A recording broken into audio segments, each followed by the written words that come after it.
ನಾನು ಸರ್ ಮಾನ್ಯ ಅಧ್ಯಕ್ಷ ಒಂದೇ ನಿಮಿಷ ನಾನು ಮುಗಿಸ್ತೇನೆ. ಮಾನ್ಯ ಅಧ್ಯಕ್ಷರೇ, ಇಲ್ಲ ನೋಡಿ ಕೇಳಿ, ಒಂದ್ ನಿಮಿಷ ತಾವು ಹೇಳಿದ್ರಲ್ಲ, ಕೋಟ್ ಮಾಡಿದ್ರಲ್ಲ, with the consent of the speaker a minister may make a statement on a matter of public importance. On such statement no discussion shall be allowed. Yes. Members may be permitted to ask questions, clarifications for the purpose of eliciting further information. ಅಷ್ಟು ಬಿಟ್ರೆ ನಿಮ್ಗೆ ಏನು ಅವಕಾಶ ಇಲ್ಲ ರೀ. ಯಾಕೆ ಸುಮ್ಮನೆ ನೀವು ರೂಲ್ ಒಂದ್ ನಿಮಿಷ ಕೂತ್ಕೊಳ್ಳಿ. ನಾನು ಅದನ್ನೇ ಹೇಳಿದ್ದು ಮಾನ್ಯ ಅಧ್ಯಕ್ಷರೇ, ಸದನದ ನಿಯಮಾವಳಿಯ ಪ್ರಕಾರ ಮಂತ್ರಿಗಳು ಝೊಮ್ಯಾಟೊ ಸ್ಟೇಟ್ಮೆಂಟ್ ಮಾಡಿದ ನಂತರ ಚರ್ಚೆಗೆ ಅವಕಾಶ ಇಲ್ಲ ಅನ್ನೋದು ನಂಗೆ ಗೊತ್ತಿದೆ. ನಾವು ಚರ್ಚೆ ಕೊಡಿ ಅಂತ ಕೇಳ್ತಾನೆ ಇಲ್ಲ. ಕ್ಲಾರಿಫಿಕೇಶನ್ಗೆ ಕೆಲವು ಪ್ರಶ್ನೆಗಳನ್ನು ಕೇಳಬೇಕು ಅಂತ ವಿರೋಧ ಪಕ್ಷದ ನಾಯಕರು ನಿಂತಾಗ ನೀವು ಅದಕ್ಕೆ ದಯಮಾಡಿ ಅಲೋ ಮಾಡಬೇಕು. ನೀವು ಸ್ಟೇಟ್ಮೆಂಟ್ ಮಾಡಿ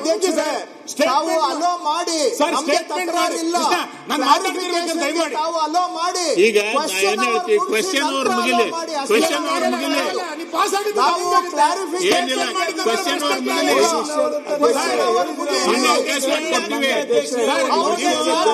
ಕ್ಲಾರಿಫಿಕೇಶನ್ ಕೇಳಲಿಕ್ಕೆ ಅವಕಾಶ ಮಾಡಿಕೊಡ್ತೀವಿ. ಕ್ವೆಶ್ಚನ್ ಅವ್ರ ಮುಗಿಲಿ, ದಯವಿಟ್ಟು ಕುಂದ್ರಿ, ದಯವಿಟ್ಟು ಕ್ಲಾರಿಫಿಕೇಶನ್ ಆದ ನಂತರ ಅದೊಂದು ಪದ್ಧತಿ ಮೇಲೆ ಬಂದಿದೆ.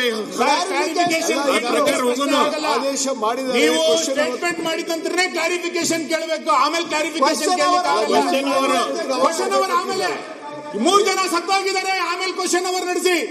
ಸರ್ಕಾರ 3 ಜನ ಕೊಂದ ನಂತರ ಏನ್ ಪ್ರಶ್ನೋತ್ತರ ನಡೆಸ್ತೀರಿ ನೀವು? ನಿಮ್ಗೆ ಏನ್ ಪ್ರಶ್ನೋತ್ತರ ನಡೆಸ್ತೀರಿ? ಬರೀ ರಾಜಕೀಯ ಬೇಕು. ರಾಜಕಾರಣ ನಾವು ಮಾಡಿದ್ದಲ್ಲ, ನೀವು ರೈತರಿಗೆ ಕೊಂದಿದ್ದು ನೀವು.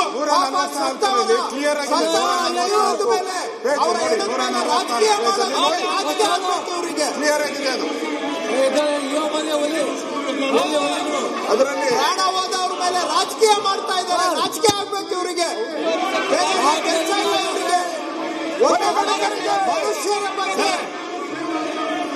ಮನುಷ್ಯರ ಬಗ್ಗೆ ಗೌರವ ಇಲ್ಲ.